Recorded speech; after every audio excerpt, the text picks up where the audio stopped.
publish a physical bulletin. So that this is actually the first place you should go to find out what's going to be happening in the church for the upcoming week.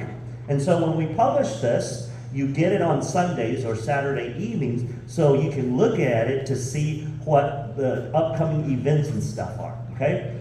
Not only that, periodically, especially on the first Sundays, the first weekend of each month, there's additional inserts in there that are intended to give you little information, okay? Today, very funny parishioner, an adult, came to the church office, and she was talking about that, she needed this book, and the secretary, Helen, said, well, didn't you read your bulletin? The due date was this and that. And she starts laughing. She says, no, I don't ever read the bulletin.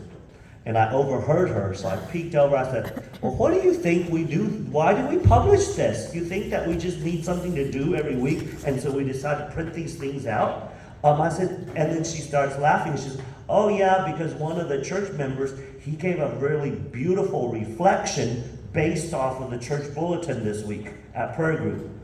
And I was like, see, the bulletin is important, okay? So I'd like to take you through, there's so much information in this past week in the bulletin, it's gonna take up this whole class, okay? So everybody's gonna get a bulletin, and then at the end of class, you're gonna take it home, and then you're gonna share what you learned today with your parents. Because your parents just may be one of our parishioners, adults, who don't read the bulletin, okay?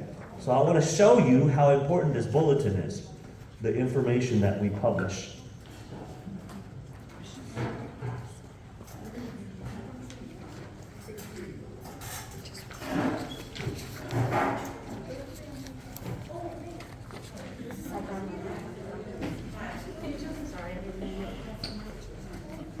Make sure you have the inserts. There should be 3 inserts this weekend.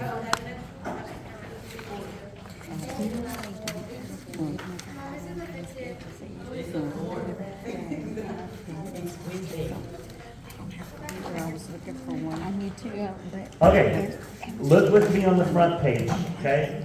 Front page, generally, sometimes on special feast days, when I find a really pretty picture to publish, I'll give you the entire front cover as a picture. So, some people tell me they like to keep it. Some people have told me they cut it out, put it in a refrigerator, whatever. Some people like it so much because we have an awesome colored printer at the office. Some people actually frame it, okay? So, but the picture's there not just to be pretty, but it also speaks about what we're celebrating. So, on the top, you see the name of our church, Our Lady of the Gulf Catholic Church. The church's address, 415 West Austin Street. And the phone number of the church is very important. Because if you need to find me, you need to call that phone number. If you or your family has an emergency after hours, like yesterday, actually it was this morning at 1:30 a.m., the emergency room called me, the ICU called me, because somebody died unexpectedly. And they needed me to go pray with the family. So they called the number. And when you call the number, it's automated. So it says, welcome to Our Lady of the Gulf Catholic Church. If this is an emergency, please press this number. And I forget what number it is. I think it's 2.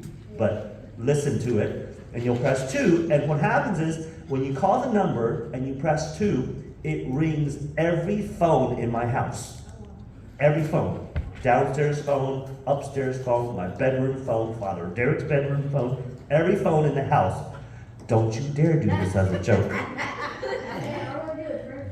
Don't you dare. Next week I'll see you, Gavin. I'll know it's you if this happens. But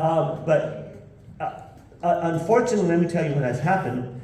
I've had so many people who call the emergency line where it's not an emergency that I purposely don't answer the first time. Okay? So that if it's a real emergency, leave your name and callback number clearly. And so like what happened was, at 1:30 in the morning, I was asleep. I hear the phone ring. I woke up. Make sure I wasn't dreaming. Yes, it's really ringing. I let it finish ringing, and then I wait 5 minutes, and then I go check it. And there was a red blinking light, which meant somebody left me a message. So I call into the voicemail, and it was a nurse at ICU. Somebody had died. So I called her back. Yes, someone had died. Can you please come? Yes, I can come. And so about 1:45 a.m. I was at the hospital with a family member that just died, okay? So the church's phone number is very important, okay? If you need anything, call that number, all right? If it's an emergency after hours, push the emergency line, okay? If it's not an emergency, like you need like your baptismal certificate, that's not an emergency, then just wait until office hours. The church's office hours are Monday through Thursday. We're closed on Friday. We've been closed on Friday ever since I've been the priest here. I've been the priest here for 11 years. So there's still people who come to the church on Fridays. They ring the doorbell. I would say, I didn't know we were closed. We've been closed for at least 11 years on Fridays.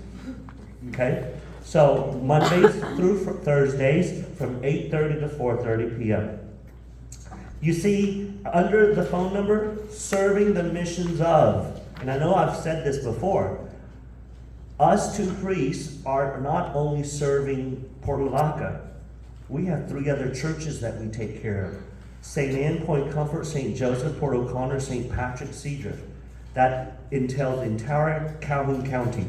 So we take care of these 4 churches, Port Lavaca and those 3 churches.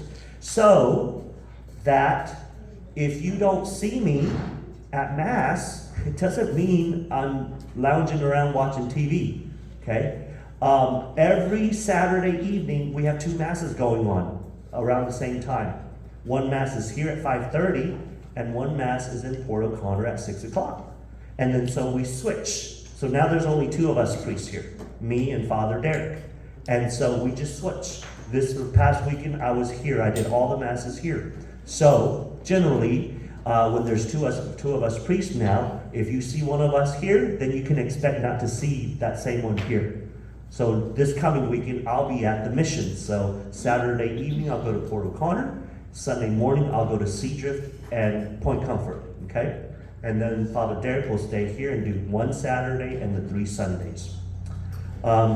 As you know, we do have a Spanish Mass, and we do the Spanish Mass because some of the people who don't go to Spanish Mass, they'd ask me, so who do you hire to do the 12 o'clock Spanish Mass? I said, we have to do it. Oh, you speak Spanish? I said, not really, but I have to do it. So that's part of the responsibilities of any of the priests assigned here, that we have to do the Spanish Mass, okay? The only foreign language Mass that I don't do is Vietnamese.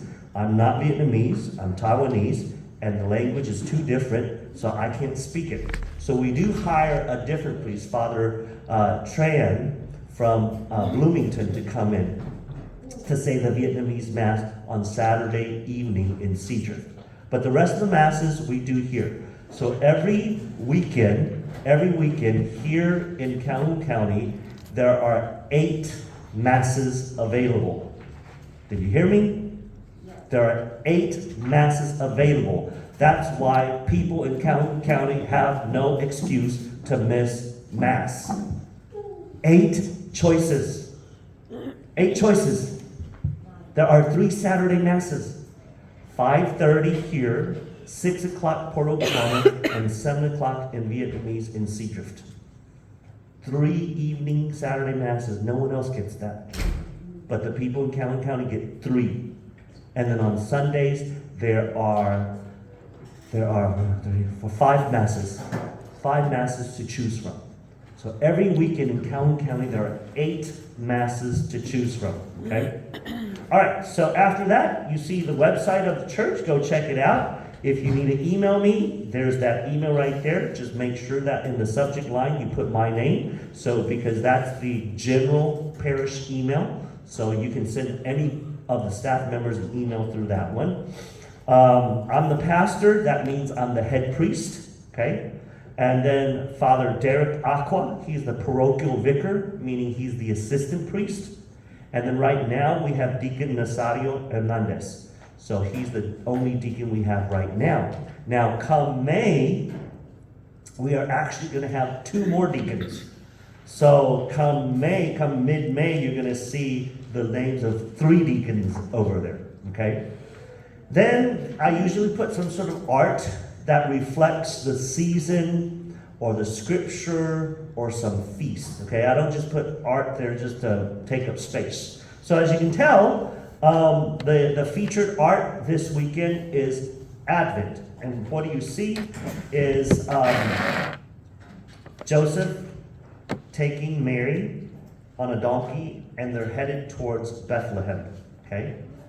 The main colors of this picture is purple, because the main color of the season of Advent is purple. Okay? And so you see then it's the first Sunday of Advent, December 1st, 2024. Okay?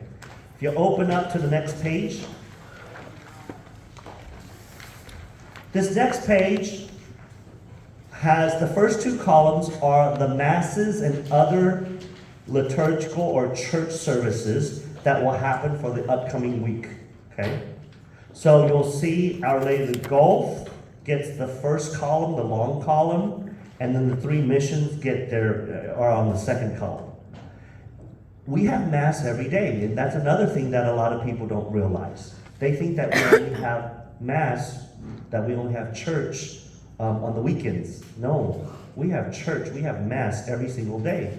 And if you want to come receive Jesus every single day, you can. Our Mass is at 8 a.m. or 8:05, but we kind of just start at 8 a.m. So at 8 a.m. every day.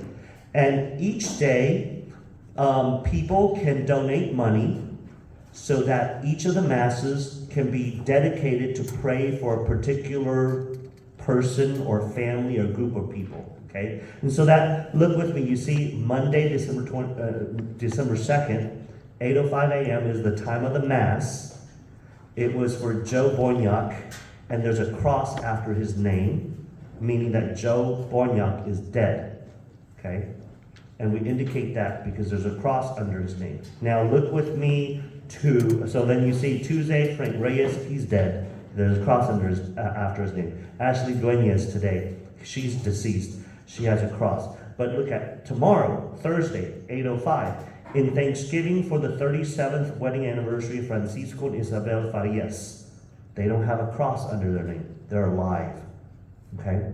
So the Mass can be offered for the dead or for the living. Now, a lot of times it is offered for those who have died. But you can offer it for people's birthdays. We've had a parishioner who especially did that for her family. It's been wonderful. Okay? And so you see Friday also in Thanksgiving for the Farias and Salazar families. Okay? So you see that. And then you can see, notice then that First Thursday is bolded. First Thursday is dedicated to praying for more priests. And so here at 7 p.m. we have Hora Santa.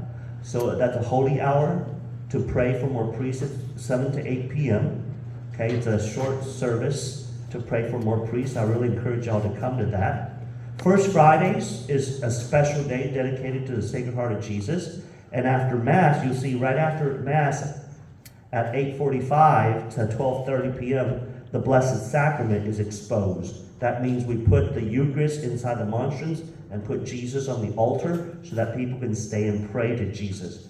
You also notice then that on First Fridays there's an extra Mass, 10 a.m. at the nursing home. When it says nursing home, it means the nursing home that's behind Whataburger, down the street from the bowling alley. That we actually go, because those old people there cannot get out to have Mass.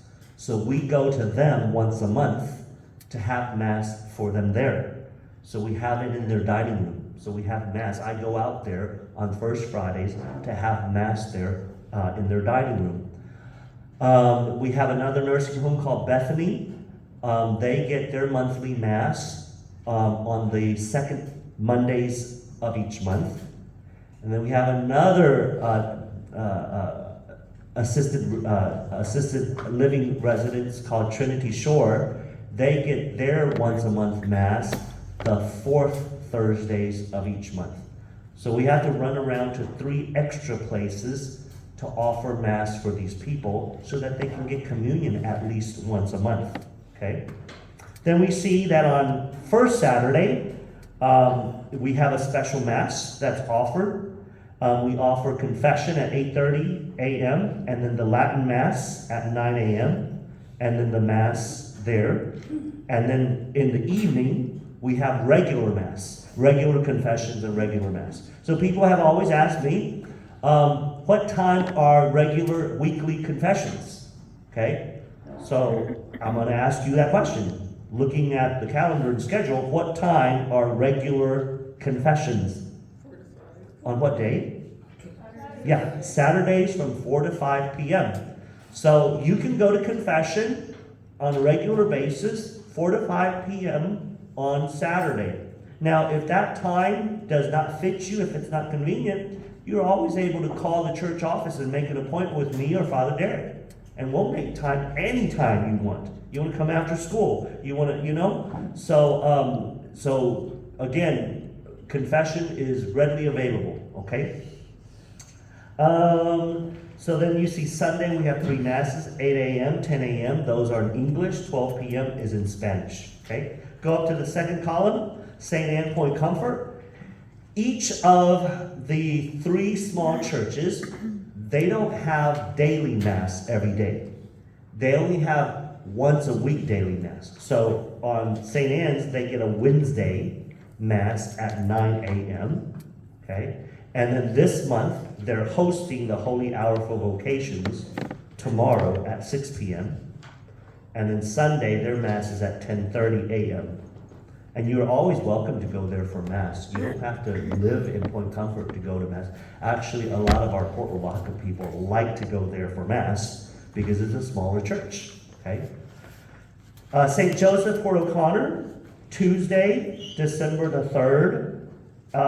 Their daily Mass is on Tuesdays at 8:30 in the morning.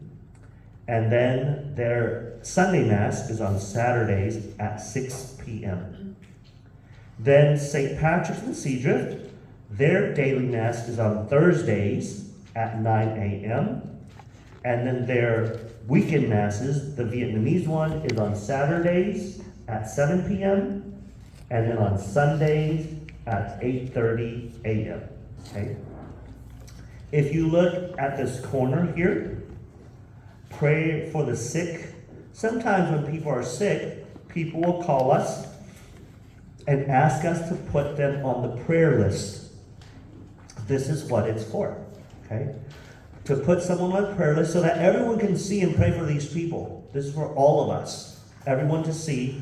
Now, we don't know exactly what they're sick with, but if the family members want, and usually it needs to be a family member, okay? Because some people actually don't want anyone to know that they're sick. And they don't want their names to be listed. And so we have to respect that. And so we usually will only put their names on the prayer list if their family member calls us, okay? You'll see the lamp intention. You know, by the tabernacle, there are 2 red lamps, okay? And so people who sponsor that, they help pay for those candles. Those candles cost money, you know. They roughly burn for about 14 days, but sometimes when it's hotter, like in the summertime, they burn quicker, and then sometimes they burn slightly longer, okay? But on average, we give them a week, and so people can help pay for that by offering a donation in memory of someone. So this week, Mrs. Maria Lopez offered the offering for my dad for the lamp intention, okay? So that's what that is, okay? We also have many parishioners or their relatives who are serving our country in the armed forces. And so we always want to keep them in our prayers. And so when their family members, they'll call us and ask us to list their names.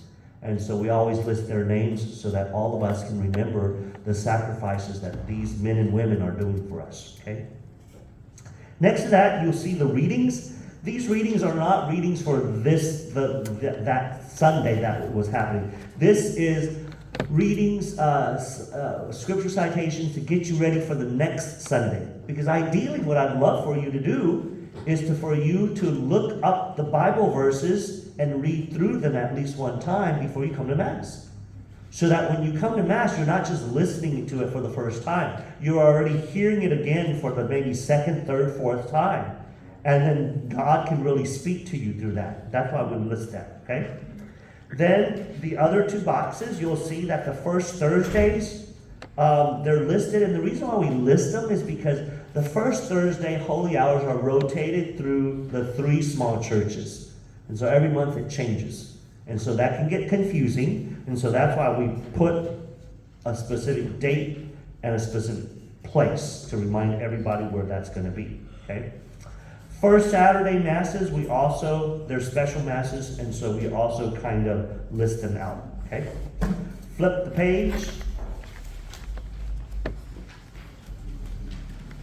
We had a little space there, and so we put an Advent wreath. The Advent wreath has 4 candles, and so we have a picture of the first candle being lit. There's more announcements of things going on, so you see the Gran Retiro, the big Advent retreat that's going to happen this coming Saturday, okay? Flip the page, not the insert. Yeah, don't look at the inserts yet. The page of the bulletin, okay? You'll see that the Seadrift Community Choir is going to be singing at 2 of our churches. So if you enjoy holiday music performed by choirs, they're really good adult choirs. They're very, very good. You'll see they're going to be performing at St. Patrick's in Seadrift on December the 8th at 9:20 in the morning. That's after their Mass. And then at St. Joseph on December 14th at 7 p.m. Okay? We're reminded that the Christmas flower envelopes, these are the envelopes that people put money in and they can donate in memory of people. These help us pay for all the beautiful flowers that we put out for Christmas. So if you're around at Christmas time and you've been in the church, you've seen how beautiful our church always is. And that takes a lot of money to make it so beautiful. And we always rely on the donations of people, okay? Two Hearts Coffee fundraiser. I don't know, are y'all old enough to remember Father Dan? Yes? Okay. So Father Dan was here many, many years ago. What, about 15 years ago? You've been here, what, 11? I've been here 11. Father Ty was here 3? 3. 3, yeah. So Father Dan was here maybe 15 years ago. So he's well-beloved pastor here. One of his loves is to go to missionary work in Guatemala. And so to help raise money for that mission, Father Dan passed away. And so they want to continue that good work that he started. And so in order to fund that, Guatemala, they grow coffee down there. And so we now import the coffee here to sell it. And then the money that we raise goes back into Father Dan's mission. And so if you or your family love coffee, come buy your coffee from the church, and it'll help the missions, okay? Also, so we sell the ground up version, but a lot of people tell me that they like to grind their own beans. If you like a stronger, more flavorful coffee, we also sell whole beans. And so if you have a machine to grind it, you can grind it yourself, and it's super fresh. So that's what that's about. We also announce things around the community, okay? So the 5th annual Nativity exhibit at the Red Barn is going on right now. It's going on right now, December 6th through 8th and December 13th through 15th, okay? And those are the hours. If you've never seen this, you should go see it. It is awesome. I go every year. I still need to go this year. Y'all know where the Red Barn is? It's a venue, and the owners of them, that couple, they love nativity sets. Okay, nativity sets are the figurines that make up baby Jesus and the Holy Family, wise men, shepherds, all that. They love it. That lady, throughout their years, has collected, I can't tell you how many. It's hundreds. It's hundreds. And you go in and they're all different styles. My favorite one last year was called the Holy Frijoles Nativity, because some artist took pinto beans and drew faces on all of them and dressed them up. And you know what they were displayed on? A salsa bowl flipped upside down. It was hilarious. That was one of my favorite nativity sets. So go see it. It's free. And usually, depending on what time of the day you go, she'll have freshly baked cookies there, hot cocoa, coffee, And then one time I went around lunchtime and she had soup there if you want, and it was a cold day. Yeah. So tell your family about it. I mean, it's a free event and it doesn't take too long, you know. Like if you actually take your time and going through each of them, it's about 30 minutes to an hour. Last year she also invited certain musicians to go. So like I went with my mom one afternoon and a little girl was singing. So they were performing and they're performing Christmas music while you look at the stuff. So you haven't gone, you should go. It's really cool. I try to support that lady as much as we can, okay? Donations to the food pantry. So our community has a organization where they take food donations to help other community members who need it, okay? And this food pantry is on Alcoa Street. The churches of Calhoun County take turns every month to collect food. And so this is not our month. Our month was in October, I think. But right now, they're especially needing extra stuff. So if you feel like you need to, you want to donate, help somebody, you can donate to them. Notice that we especially listed specific things that they need. And a lot of those things you'll notice are things a lot of people will use when they cook holiday dinners and stuff, okay? So canned vegetables, peanut butter, ramen noodles, stuffing, gravy, chilies, small box instant mashed potatoes, yams, sweet potatoes, cornbread mix, cake mix and frosting, pie filling, cranberry sauce, broth, canned cream of mushroom soup, bars of soap.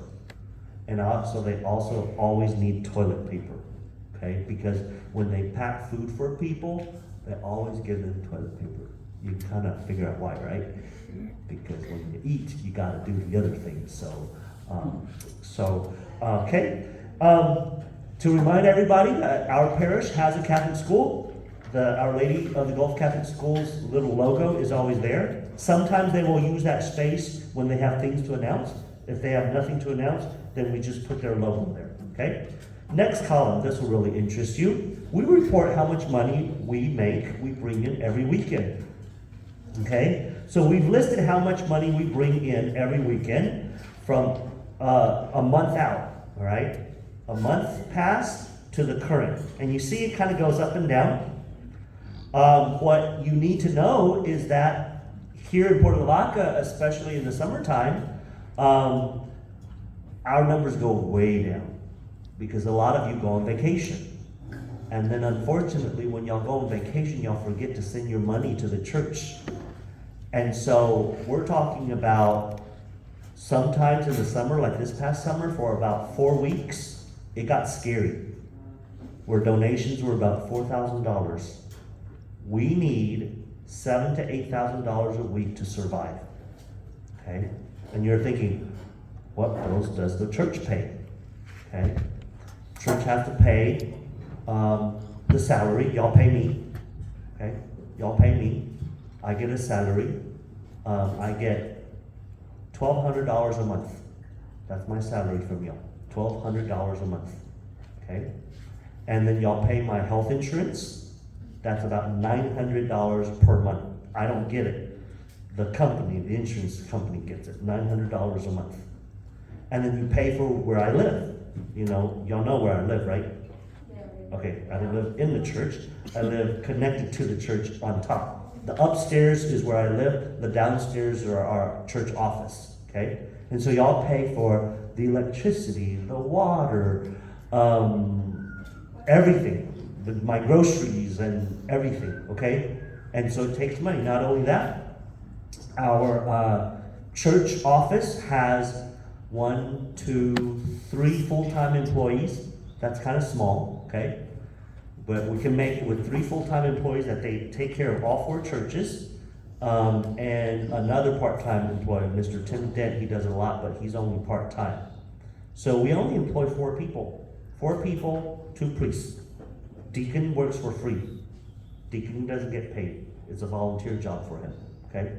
So there's really only 6 of us on payroll. But with each of those ladies that work there, they get a full salary and they get the benefits, okay? They get health insurance as well, okay? Not only that, your donations weekly pay for the electricity on the entire campus. So that's the church, the office, the rectory, this building that we're always in, that building, even though it belongs to the school, the church picks up the tab for all the electricity for the school. Across the street, St. Charbel, that house that Father Richard lived in, the nuns across the other street. Okay, so that's all our property. This empty lot here is our property. There used to be a yellow house there. They moved away. They moved their house, and then they sold us the land. And so the reason why we wanted that land was eventually, you can tell this building's getting old. It was already old, but it's getting older and older. And so eventually, I'm thinking maybe a new St. Jude Hall might be located over there. We'll see, okay? My house is falling apart, and so we're talking about having to build a new house. And so I like the house connected to the church, so I would like the house to stay where it's at. But I don't like to live where I work. I don't like to live above my office. So I would like to separate the priest's house from the church office. And so that means eventually I would like to build a new church office. You see there's a big empty lot on that side. That's where I'd like to put a new church office. But I don't know. Again, we need lots of money to do that. Those are just ideas. Those are ideas for now, okay?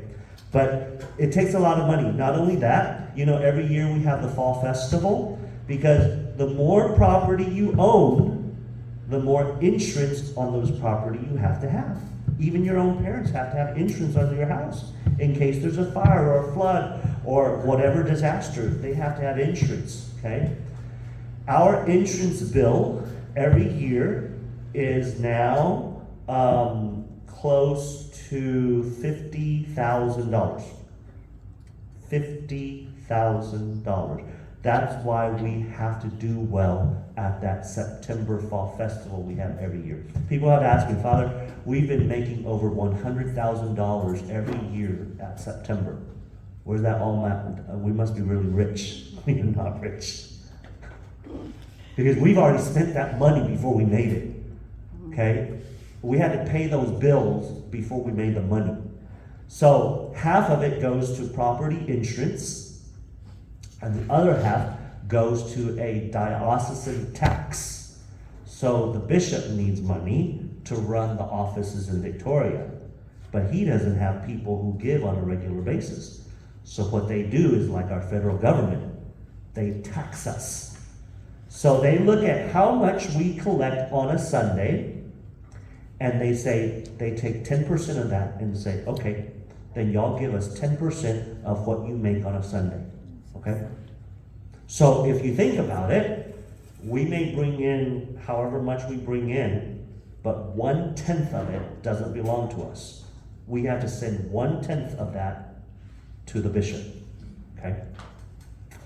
So I know the numbers look like, ooh, we're really rich.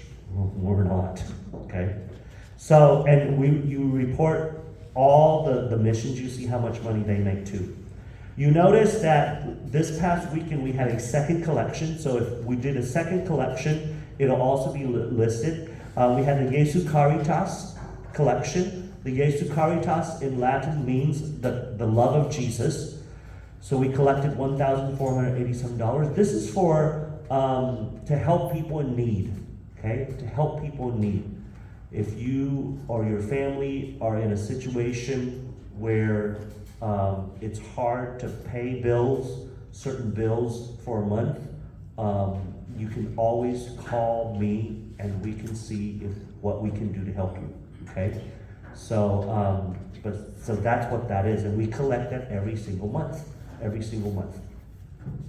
Then under that, we don't always have this column, but around Christmas and around Easter, this column always appears. because there's just a lot of things going on. So you'll see that the first Saturday Mass is this coming Saturday at 9 a.m. Monday, usually the Solemn Feast of Immaculate Conception is on December the 8th, but this year, because it falls on a Sunday of Advent, we can't celebrate it, so it got moved to Monday, the 8th to the 9th.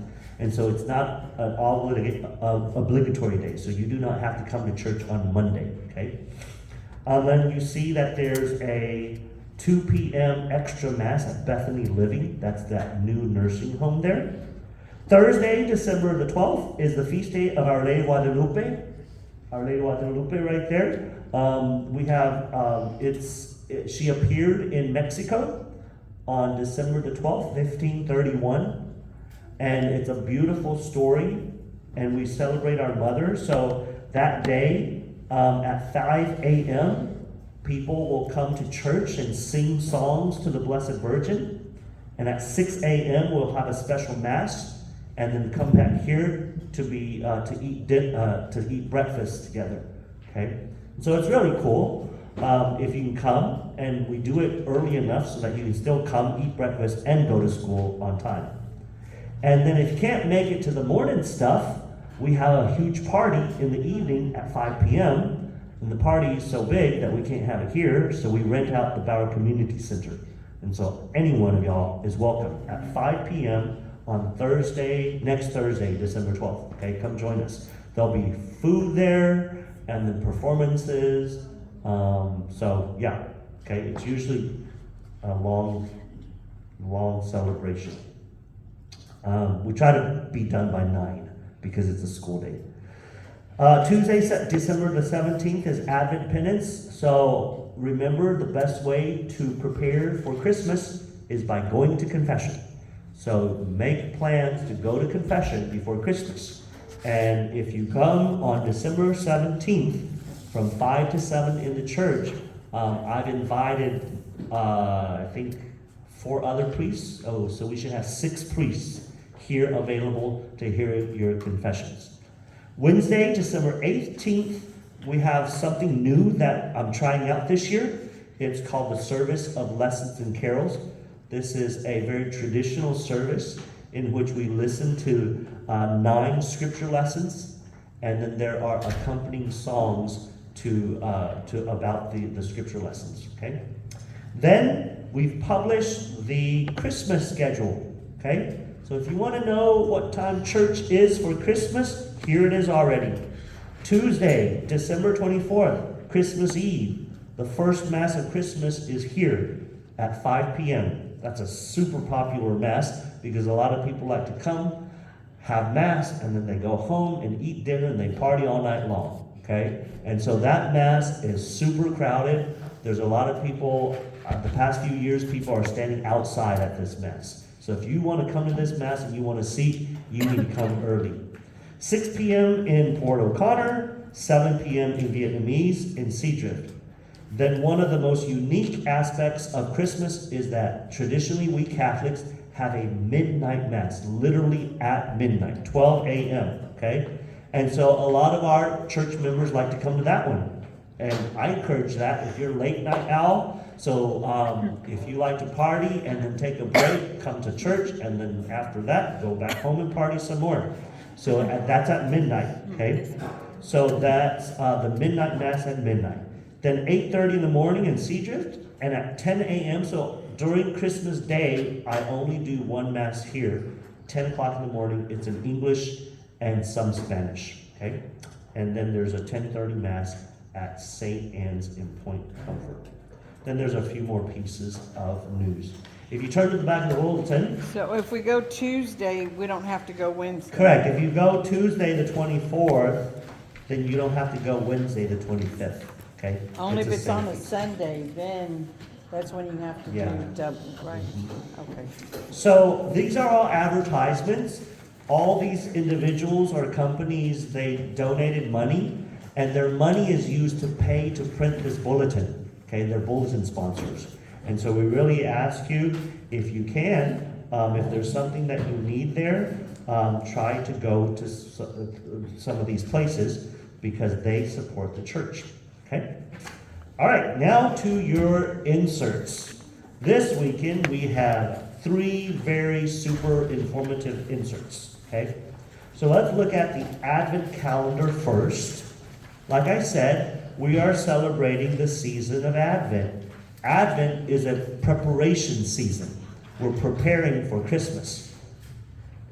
And so this Advent calendar just offers you little simple things that you can do, okay? Suggestions. You don't have to do them, or maybe you can do something close to it.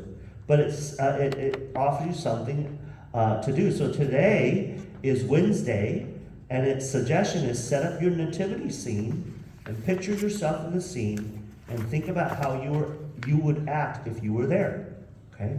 So I really hope that each of you, your families, have a nativity scene at your home. Because as Catholics, Christmas is all about Jesus. And so if you have a Christmas tree, if you have Christmas wreaths, that's great.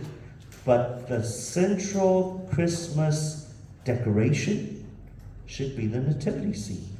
So I hope you have that scene in your family. And if you don't, I encourage you to try to encourage your parents to buy a family nativity scene so that you have it at your home, okay? Can you explain what a nativity scene is? The nativity scene is either a picture or generally they're statues. The statues of Mary, Joseph, baby Jesus, the 3 wise men, shepherds, cow, donkey. You know, you can have this simple one. The most simple ones only have Mary, Joseph, and baby Jesus. And then you have you can go from there to super complicated ones. Like, I love nativity scenes. And so one that I've collected has so many pieces, and it's one that you can keep on adding. It's so big right now that I don't ever put it out anymore because there's no space to put it out. But this nativity scene has like townspeople in it, and they have like people, storekeepers, you know, I have a fisherman, I have a lady taking care of some calves, I have a shepherd that fell asleep, I mean, it's really cool. They just show all these things, but when I set it up, I mean, it takes, if I set it up, it takes about at least these 2 tables put together. And I don't have room for that. And so it's been in storage for many years. Yeah, I know. But We should set part of it the up. problem is I have too many nativity scenes. So this year, if you go to the church office, you can see 4 nativity scenes just in the church office, front office. And then I have another nativity scene by my office, and then a nativity scene in my office, and then another nativity scene in the dining room, and then 3 nativity scenes in my kitchen, and then I have 3 in my bedroom. So yeah, they're just scattered everywhere. So, so I really encourage you, if y'all don't even have one nativity scene, to really invest in them. They're wonderful. Okay. This coming Friday is St. Nicholas Day. Okay, and so you know our version of Santa Claus developed from St. Nicholas, who was a real person and is a saint of the Catholic Church. So Friday is St. Nicholas Day. In certain countries, especially in the European countries, that's the day they get gifts. Okay, that's the day they get gifts, on St. Nicholas Day. Okay, so this Advent calendar, use it and share it with your family. And it gives you little suggestions, things to do to make your Advent very meaningful. Okay, now let's look at the nice, pretty color picture. The insert. Did you order one from Amazon? No. So these inserts are seasonal inserts that we purchase from a company that prepares them for us. You can't buy them. Because as you can tell, they do a very good job on them. And so this is about trying to help us understand what the season of Advent is all about, okay? Advent, the word Advent comes from the Latin word adventus, adventus, meaning come, come. Whose coming are we preparing for? Huh? Jesus, yes. Jesus is coming. Jesus is coming at Bethlehem the first time when he was born, but Jesus' second coming when he will come back to judge the living and the dead. Okay? So what is Advent all about? It's about saying yes to God. The will of God is to make each of us full of grace, just like Mary. A wonderfully appropriate scripture passage for Advent is the Annunciation. The Annunciation is a main part of the Christmas story. Remember, the Annunciation is the event that the angel Gabriel came and appeared to Mary to ask her to be God's mother. Christ became human because Mary was willing to yield to the power of the Most High. Without Mary's assent means yes. Without Mary's assent at the Annunciation, God's plan for the incarnation would have had to unfold a different way. Mary's cooperation was essential, for God does not force his creatures to bend to his will. Rather, we are invited to cooperate with grace. Remember, we've been talking a lot about that in this class already. The gift of free will from God. God doesn't want to force us to love him. God does not want to force us to do good. God always invites us, and he wants us to respond to it.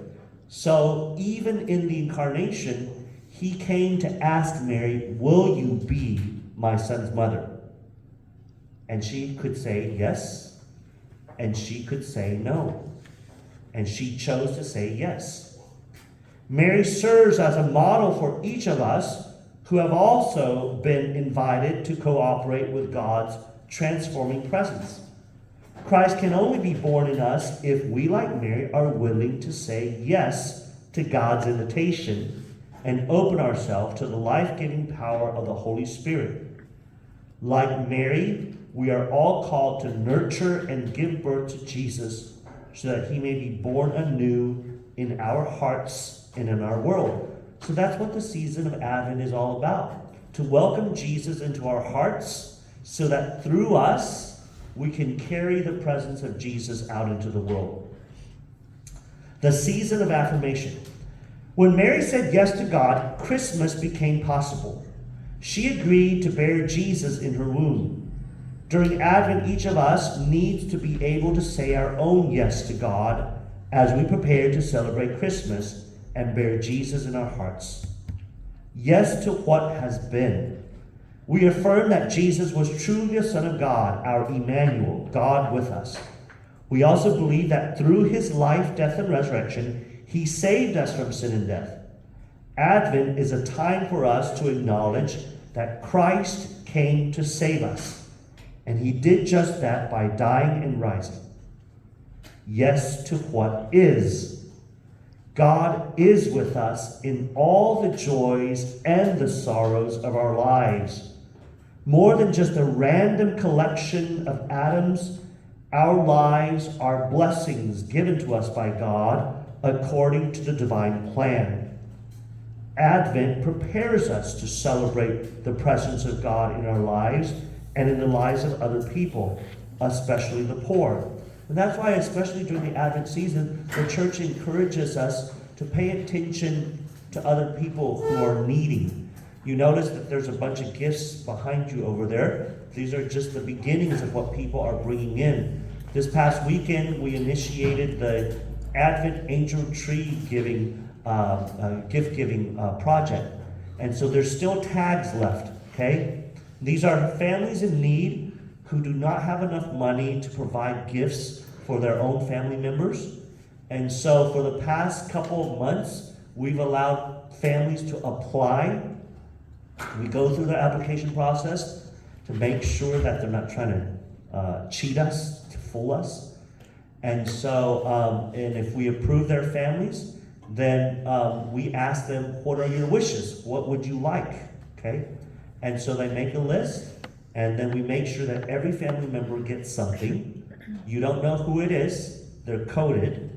We just give you on the angel the item that they want. So each angel has one item, okay?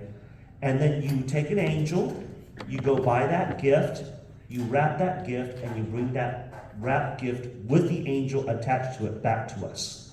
Then on December the 15th, we get together, and there will literally be hundreds of gifts there by December 15th, and we'll sort them out by families, and then we make sure that everything that they requested is there.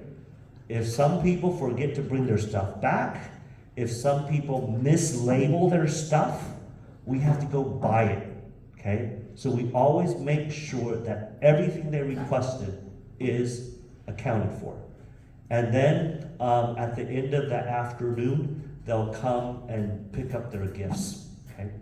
And so Advent is a wonderful time to do good things for other people.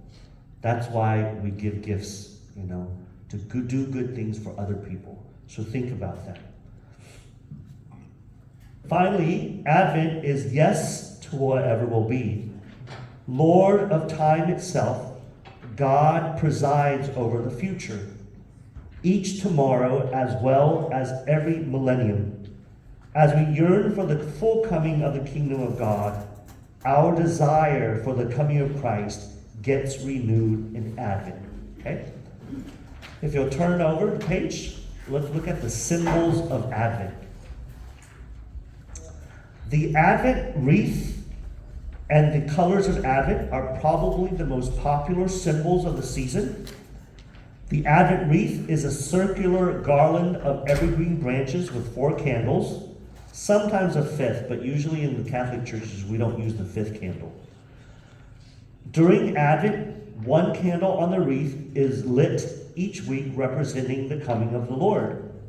The 1st, 2nd, and 4th week candles are violet or purple, the primary color of Advent, symbolizing royalty as we wait for the birth of Jesus Christ our King. The rose-colored, or the pink candle, is used during the 3rd week, representing joy as Christmas draws near. Okay? And so a lot of people think that the pink candle, the rose candle, is the last candle, but actually it's not. It's the 3rd candle. The reason why it's the 3rd candle is because it marks the midway of Advent. So we're joyful because we're halfway through Advent, and if we're halfway through Advent, it means we're very close to Christmas. And so that's why we're joyful. And so instead of wearing purple that day, we use the rose, or people call it pink, but it's called rose. Okay? Brother Tommy, Yes. for the Advent wreath, are you able to create your own? Yes, you can always make your own Advent wreath, and you're encouraged to at home. Sometimes purple candles are hard to find. However, you have to be creative. So I've been to Walmart, and if you go to the Walmart candle section, they do have scented candles that are purple and some that are pink, but sometimes they stink. But you just... One year, I went to the air freshener section, and Glade also sells Glade candles, and they also had purple candles and pink candles that year. It just so happened, and so it was neat. So you could do it that way. If you end up not finding them, you're always able to just use 4 white candles. So like if this year you want to make one, but it's too late and you can't find your purple and pink candle, just use 4 white candles. You can always do that. Okay, white can stand for anything. But otherwise, it's a good practice. It's a good practice. Some people like to have their Advent wreath in the family dining table, and that they actually light the Advent wreath candle every evening when they eat together as a family. Yeah. And then, of course, if you're a super busy family that you can't get together, at least maybe try to gather together once a week, like on Sunday, and light it, And there's particular prayers that you can pray, Those little booklets that we handed out for Advent, and we still have some in the church, they're free for the taking. It helps you to pray through Advent. They have a little Advent service for the family to use. Yeah. Another symbol is the Jesse tree. I haven't seen this one a lot because this one's kind of hard to make. It's more complicated. The Jesse tree represents the family tree of Christ as member of the royal family of King David, whose father was Jesse. Through this family history, the story of God's salvation plan is recalled in the royal line from Jesse to the coming of the Messiah. Each day of Advent, a homemade ornament is added to the Jesse tree, a small tree made of evergreen branches. These symbolic ornaments each represents a family member, event, or prophecy that moves God's plan to the fulfillment in Jesus. So this one's really common. I've seen some people who've done it. There are a couple of Catholic companies that do sell it, the Jesse tree ornaments. When I was a pianist for the Methodist Church here locally by the hospital, they had some ladies that made beautiful Jesse tree ornaments, but they were all handmade. They were very large ornaments. They hung them in their church, and they were beautiful. And there's also, if you're a crafty person, there's patterns that you can use. Okay.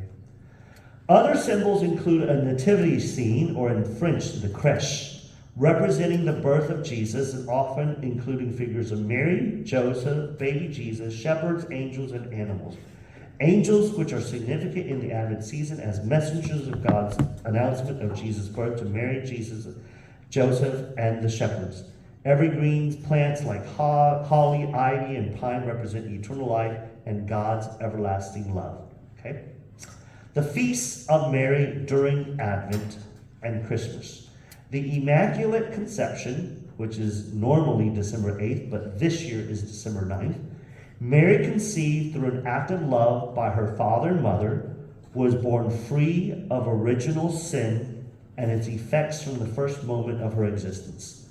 This special privilege was conferred on her through God's grace in anticipation of the redemption. Feast day of Our Lady Guadalupe, December 12th. This feast celebrates the apparition or the appearance of Mary to Juan Diego in the hills near Mexico City in 1531. Juan Diego's cloak bore the image of Mary and has become Mexico's most popular religious symbol. This appearance encouraged native peoples to accept Christianity. So for those of you who don't know, this is just a picture, but the original was that when Mary appeared to this Indian man, she told him, you need to go tell the bishop to build a church on this place. And he obeyed, he went. But the bishop didn't believe him. He thought he was making it up. So he says, if it's real, then you tell that lady that I want a sign. Give me a sign and I will build a church. And so ultimately, the sign was, the lady, which ended up being the Blessed Virgin Mary, told him to go up the mountain where he would find roses blooming in the wintertime. And so when he got up there, he found beautiful Castilian roses. And Castilian roses are not from Mexico. Castilian roses are from Spain. And he saw all these Castilian roses blooming. And so he got so excited, he started picking the roses, and he put it into his tilma. His tilma was like the poncho, jacket thing he was wearing. And so he stuffed all the roses, and he gathered it all up. And what he was going to show the bishop was the roses. But when he got to the bishop's house and he dumped all the roses on the ground, he noticed the bishop was not looking at the roses that were on the ground. Instead, the bishop kept on staring at his cloak, his tilma, because what appeared on his cloak was that. That's a photograph of the real thing. The year 1531, his tilma, he was a poor man. His tilma was made out of cactus fiber, okay? It felt like burlap. That's not a very strong cloth, okay? It's been, God, how many years? 1531. I'm bad at math. Me too. Anyways, it's been a really long time, and that cloth should have rotted away by now. But it's not. If you go to Mexico City, to the Shrine of Lady Guadalupe, you will see it's much clearer than this, okay? And she appeared, and the scientists have tested it. It's not a painting. It's not painting, it's not dye. They can't understand how, they cannot explain how the image appeared on the tilma. I think in the 1970s, under communism in Mexico, a gentleman tried to blow up that picture. He implanted a bomb right under that picture, and it blew up. That picture, nothing happened to the picture. There was a crucifix near the bomb it was a crucifix. It made out of metal, and when it exploded, the explosion bent the crucifix into a ball. And so they to remember what happened, that somebody tried to destroy the tomb of Our Lady, they still have that crucifix at the foot of Our Lady. But he could not destroy it. The stars on there, they're not just randomly placed. Scientists have pinpointed that on December the 12th, 1531, the stars in the sky were aligned like that. They can draw you out all the constellations that are depicted on her tilma. So her clothes represent the day that it appeared. Not only that, there was a scientist, and this was found out much later, there was a scientist that was studying other pieces, and he happened to run the microscope over her eyes, okay? He saw people in her eyes. Now, just like us, like when you were looking at each other, you can see the reflection, right? If you look at me, my reflection's in your eye, your reflection's in my eye. They saw, in one eye, they saw the reflection of Juan Diego kneeling down in front of her. In the other eye, they saw the picture of the bishop that was looking at her. A painter could not do that. And it's like a photograph. It's just amazing. Google it. I mean, it's amazing. There's also so many, the flowers that she has on the pink part of her dress. It is a particular flower that the Mayan natives used to use to indicate a queen. And so that's why when the Mayan people saw this, they're like, that lady's some sort of queen, you know. And then right here, she's wearing a little piece of jewelry with a cross on it. And it's because of that little cross on her jewelry right here, that later on when the Franciscan priests came carrying the cross into the Mayan territory, they recognized that, hey, that lady has that same symbol. These people must be related to that lady, and whatever religion these people have, we're going to follow. That's why most Mexican people are Catholic, because of her, you know. And so that's why she's so important to, especially the Mexican people, but she's important to the whole Catholic Church, because she's the same Blessed Virgin Mary, Mother of our Lord Jesus Christ. Okay? I hope you see why the bulletin is so important. And there's another page I want you to read, take home, and share it with your family. But put your inserts inside your bulletin, and please do not leave them. Take them with you. After I give you a blessing, turn in your names to the ladies. Take your bulletins home, and then come to me if